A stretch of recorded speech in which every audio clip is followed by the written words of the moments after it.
The transmission crackled through every communication device on Earth simultaneously. Admiral Crixton of the Vorathian Empire materialized as a hologram in living rooms, on billboards, across military command centers. His 4 eyes gleamed with contempt as he surveyed the primitive planet beneath his armada.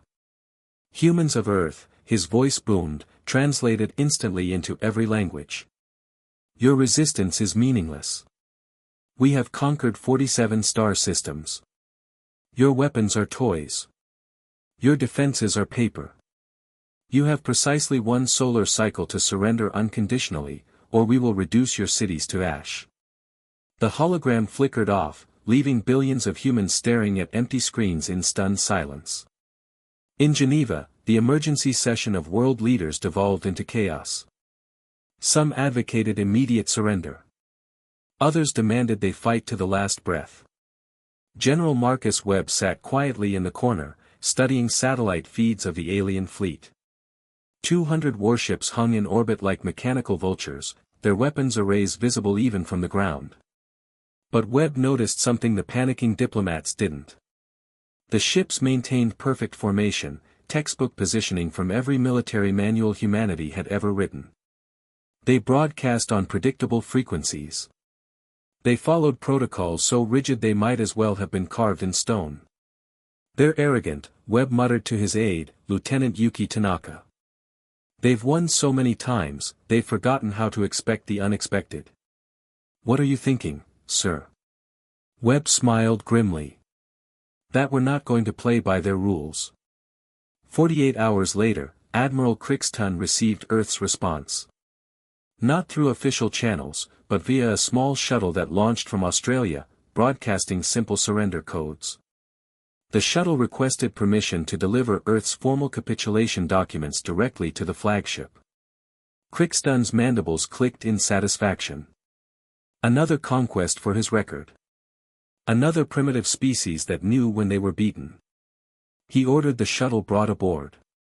The shuttle docked in the flagship's cavernous hangar bay.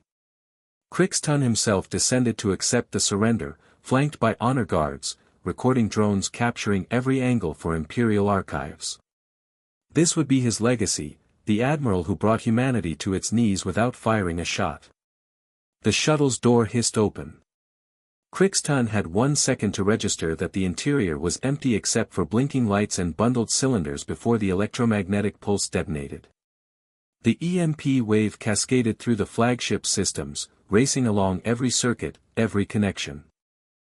The Vorathians had shielded their ships against energy weapons, against nuclear radiation, against every conventional threat they'd encountered. They hadn't shielded against a pulse specifically designed to exploit the frequency their own shields broadcasted on. Every system on the flagship died instantly. Life support. Gravity.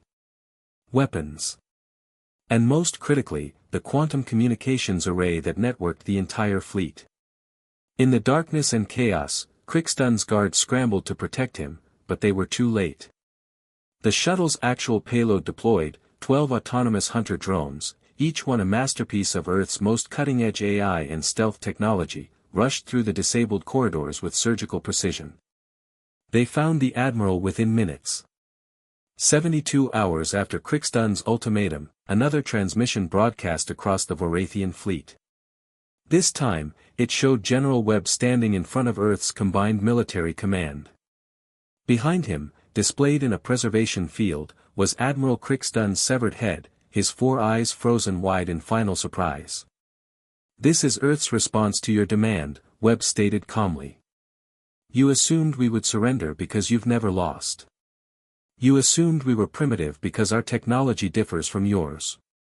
You assumed we would be terrified because you've terrorized others before us." Webb stepped closer to the camera. "You assumed wrong. Your admiral came to our planet demanding submission. We're returning him in pieces. The rest of him is currently decorating our other orbital facilities. We've analyzed your fleet's network protocols. We know how your ships communicate.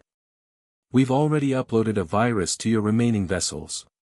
At this moment, you have 2 choices, leave immediately, or join your admiral."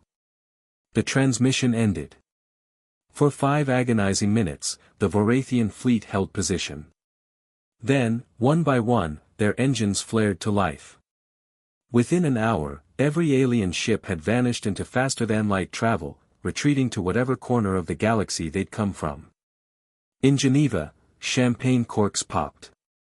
Across Earth, people danced in streets, celebrating survival against impossible odds. Webb didn't celebrate. He stood at the window of the command center, watching the stars, knowing the truth that nobody else wanted to acknowledge. They'd won this time through luck, ingenuity, and the enemy's arrogance. But Earth had been seconds from annihilation.